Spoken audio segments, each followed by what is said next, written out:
무교절이 끝나자 바울은 빌립보 외항인 네아폴리에서 배를 타고 드디어 드로아로 향하게 됩니다. 이때에 누가도 함께 동행을 합니다. 그 드로아에서 이미 본 것처럼 여러 사람들을 만나기로 했는데, 그것은 예루살렘에 흉년이 들은 그것 때문에 각 교회, 여러 교회에서 있는 대표자들이 헌금을 가지고 와서 바울에게 전달하고자 하는 목적이었죠.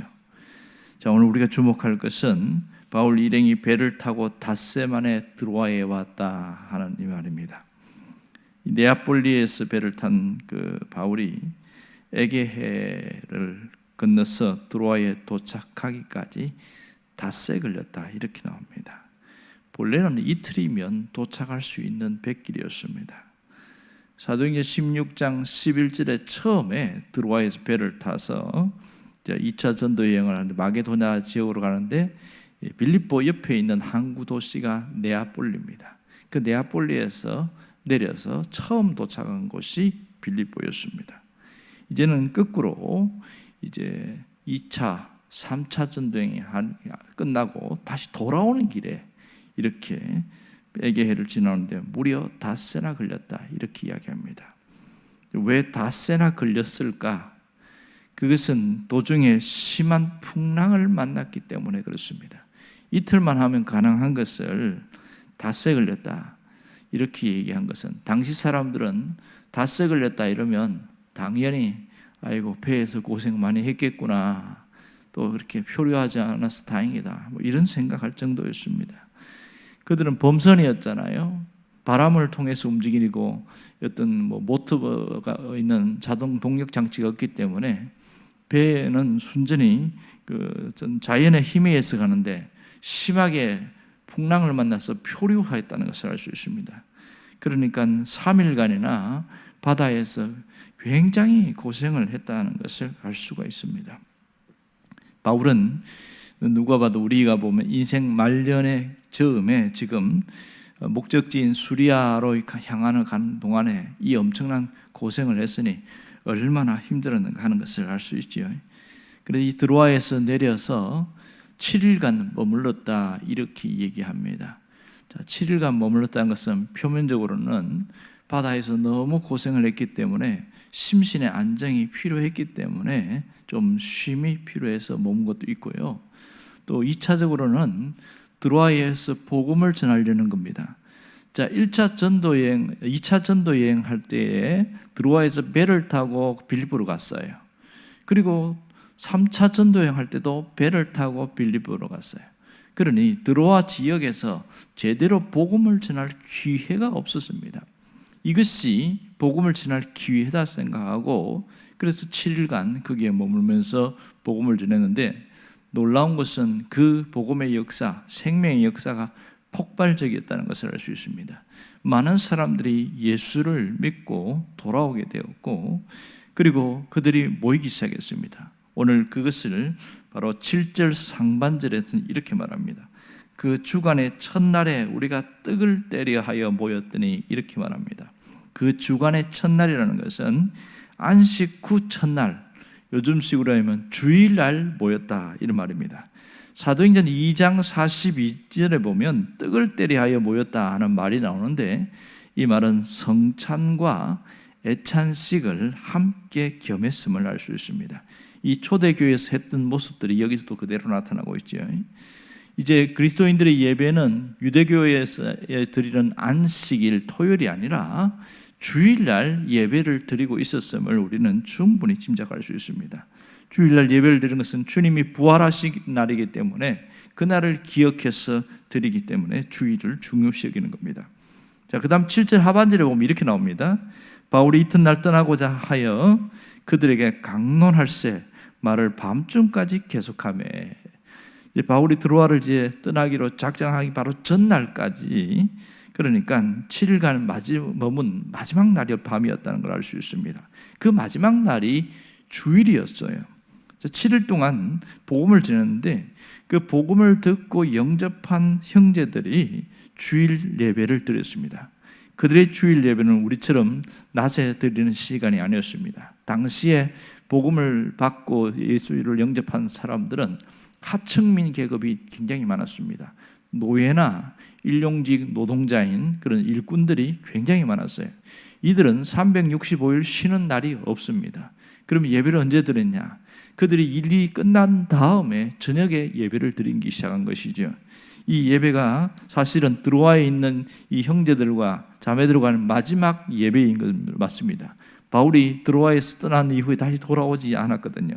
그러니 바울 자신도 얼마나 전심을 다해서 말씀을 전했는가를 알 수 있습니다. 자신이 갖고 있는 모든 진액을 쏟아내어서 그들에게 말씀을 전했음을 알 수 있습니다. 그래서 이 강론이 언제까지 진행되냐면 한밤중까지 이어졌습니다.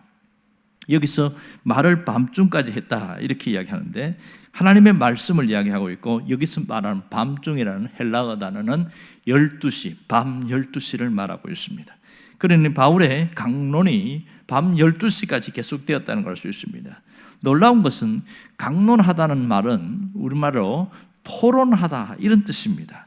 그러니까 바울이 일방적 설교를 한 것이 아니라 쌍방적 설교를 했다는 것이죠. 이렇게 복음을 전하고 그리고 질문이 들어오니까 그 질문에 대해서 답을 해주고, 그런데 이 들어와 있는 성도들이 열의가 대단했다는 것을 알 수 있습니다. 그러니 이 복음을 전하는 그 시간에 밤 12시가 훌쩍 지났는데도 끝나지 않고 계속 새벽까지 이어졌음을 말하고 있습니다. 자, 여기서 우리가 얻는 중요한 교훈이 있습니다. 그것은 이 드로아의 성도들처럼 우리가 신앙생활을 어떻게 해야 되냐? 말씀에 대한 태도입니다. 말씀을 사모함과 열정, 이것은 우리가 가져야 될 태도임을 알 수 있습니다. 이 말씀을 사모하는 사람에게 놀라운 특징은 뭐냐면 말씀이 달다 이렇게 이야기합니다. 말씀이 달다는 거예요. 에스겔이 그런 얘기를 했지요. 에스겔서 3장 3절에 보면 그 말씀을 먹었더니 두루마리 말씀을 먹었더니 내 입에서 달기가 꿀처럼 같더라 이렇게 이야기하고 있습니다. 하나님의 말씀을 사모하는 자에게는 그 이 말씀이 입에 꿀처럼 달았다 이렇게 이야기하고 있죠. 시편에도 보면 송이꿀보다 더 단 말씀이라는 얘기 나옵니다. 그만큼 깊은 은혜 속에 있을 때 그 행복감을 이루 말할 수가 없는 것이죠. 어떤 분이 그런 얘기를 했습니다.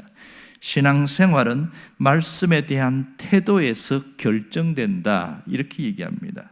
그러니까 말씀을 가까이 하고 말씀을 사랑하는 자에게는 영적인 변화가 일어나는 것을 말하고 있는 것이지요.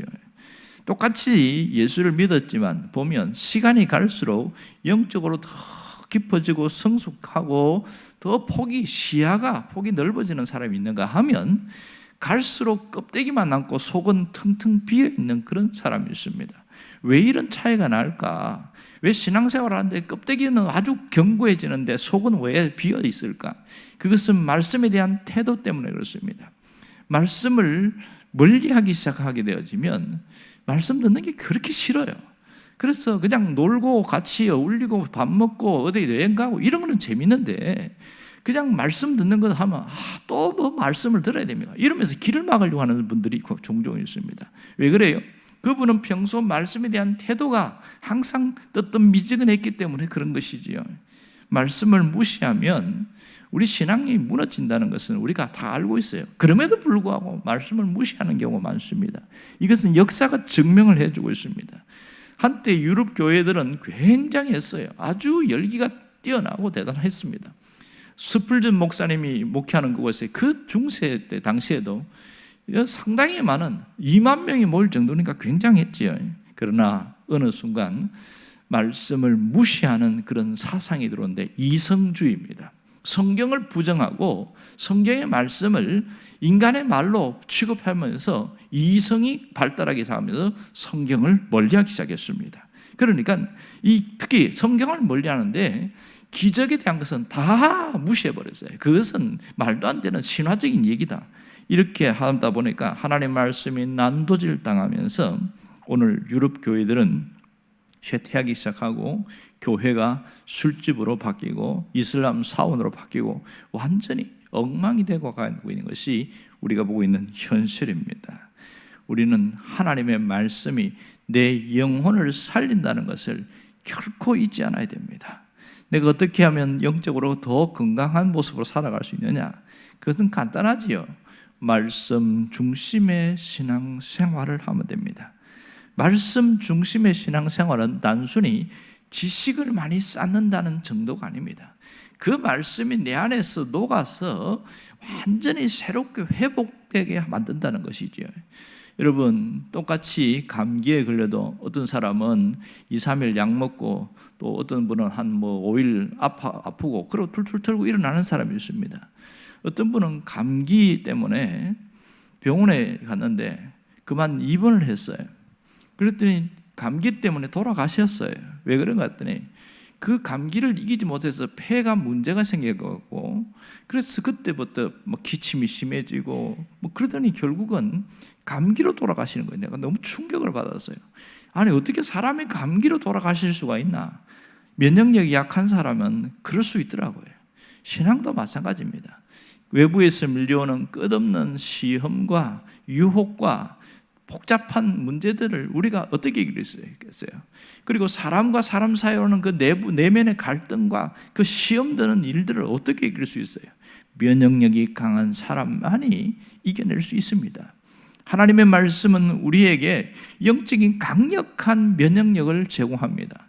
그래서 이길 수 있는 힘을 주신다는 것이 놀라운 특징이에요. 또 하나는 시야가 넓어져요. 내가 보는 폭이 좁았는데 넓어져요. 훨씬 넓어져요. 시야가 넓어진다는 것은 내 마음도 훨씬 넓어진다는 겁니다. 자꾸만 말씀을 접하고 말씀으로 나를 다스리는 사람은요, 사람에 대해서 충돌하는 것이 부드러워지기 시작합니다. 아유, 어찌 그럴 수 있지, 이런 마음들이 계속 생깁니다. 그렇지 않으면 저 사람 왜 저래, 말도 안 돼 하면서 자꾸 담을 쌓고 벽을 쌓고 스스로 성을 쌓아 나가는 사람이 있습니다. 왜냐하면 자기 생각으로 갖고 살아가니까요. 사람들은 다양한 사람들이 있고 다양하게 생각하는 가치관을 갖고 있는데, 그런데 말씀이 들어오면요, 벽이 허물어지기 시작하는 게 특징이에요. 여러분, 나이가 들수록 사람들은 고집스러워진다, 이렇게 이야기합니다. 그것은 자연스러운 현상이에요. 하도 사람들과 시달리다 보니까 사람을 처음에는 순수하게 다 믿었는데 믿는 것도 좀 조심스러워지고, 그리고 내가 이런 말을 했더니 상처를 받게 돌아오니까 말을 안 하게 되어지고, 그러다 보면 자기 틀 속에서 갇히게 되어집니다. 그러다 보면 자연스럽게 자기가 생각하는 것이 전부로 생각합니다. 그러면 우리는 상당히 사람들에게 꼰대, 이런 표현을 듣습니다. 여러분, 그것을 부셔버리는 게 뭐냐? 하나님의 말씀입니다.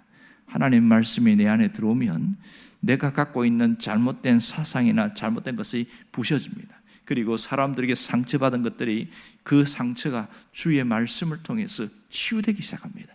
일어날 수 있는 힘만 넣는 것이 아니라 우리의 모든 지각을 열어나간다는 것이죠. 더 놀라운 건 뭔지 아세요? 분별력이 생겨요. 말씀이 내 안에 들어오면 영적인 분별력과 통찰력이 생기기 시작합니다. 그래서 저 사람은 위험한데, 저 사람은 조심해야 되겠는데, 그런 영적인 분별력이 생겨서 함부로 사람을 만나고 함부로 행동하고 그래서 손해를 보는 일이 없습니다. 시편에서 다윗은 그걸 잘 이야기하죠. 복 있는 사람이 누구냐? 분별력이 있는 사람이다, 이렇게 이야기합니다. 분별력이 있는 사람들은 악인들의 꾀를 따르지 않고 죄인의 길에 서지 않고 오만한 자의 자리에 앉지 않는다. 왜 그래요? 분별력이 있으니까 함께 하지 않는 거예요. 아무리 신앙이 좋아도 악인과 죄인과 오만한 자와 함께하는 즉시 그 사람은 엄청난 고통과 고난의 속에서 빠지게 되어집니다. 그럴 때 하나님 앞에 기도하면서 하나님 도와주세요, 건져주세요, 그렇게 하면 그 사람들과 떨어져야 되는데, 이게 분별력이 없으면 그걸 모르는 거거든요. 안타까운 건 그런 분들을 종종 만납니다. 늘 고난 속에 있어요. 좀 뭔가 형편이 풀릴까 하면 또다시 어려움을 당하고, 그래서 왜 그런가 봤더니 사람을 조심하지 않은 겁니다. 사람 때문에 당하는데, 세상에 있는 사람들은 우리 자신에게 이익이 되지 않으면 배척합니다. 그러나 신앙인들은 아낌없이 그냥 마음을 열고 나가잖아요. 여기서 만나지 말아야 될 사람, 조심해야 될 사람들의 분별력이 무너지니까 여기서 어려움을 당하는 것을 많이 봅니다. 우리가 이 말씀의 위대함을 알아야 됩니다. 말씀의 능력을 깨달으면요, 사람이 달라져요. 그래서 영적으로 충만하고 신앙이 정말 좋은 사람 보면 노년에 아주 부드럽고 아주 인격이 참 누가 봐도 참 잘 늙었다. 이건 늙은 것이 아니고요, 잘 익은 거예요. 농익어 간다고 그러잖아요. 나이가 들면서 익어가는 것이 얼마나 성숙해지는 것인지, 무엇이 그걸 만드느냐? 하나님의 말씀입니다. 그래서 시편 119편을 보면 이런 표현을 하고 있지요. 내가 주의 계명들을 사모함으로 내가 입을 열고 헐떡였나이다. 그 사모함이 얼마나 가득했는지를 이야기를 하고 있습니다. 말씀을 사모하는 수준이 내 인생의 수준인 것을 잊지 않기를 원합니다. 인생의 수준을 높이려면 말씀에 대한 그 간절함과 사모함이 있어야 됩니다. 늘 말씀이 신선하게 다가오고 말씀이 나를 회복시키는 능력이 되어지고, 그러면 인격의 폭이 확연히 넓어집니다. 내가 생각을 바꾼다고, 마음을 바꾼다고 하루아침에 바뀌는 게 아니에요. 말씀이 내 안에서 녹아 흘러갈 때에 완전히 달라지게 되는 겁니다. 여러분들은 갈수록 농익어가는 그리스도인들이 되기를 바랍니다. 말씀을 사모해서 그 말씀의 능력이 여러분 삶 전반적으로 흘러가서 모든 사람들에게 존중받고 인정받는 사람 되기를 주의 이름으로 축원합니다. 기도하겠습니다.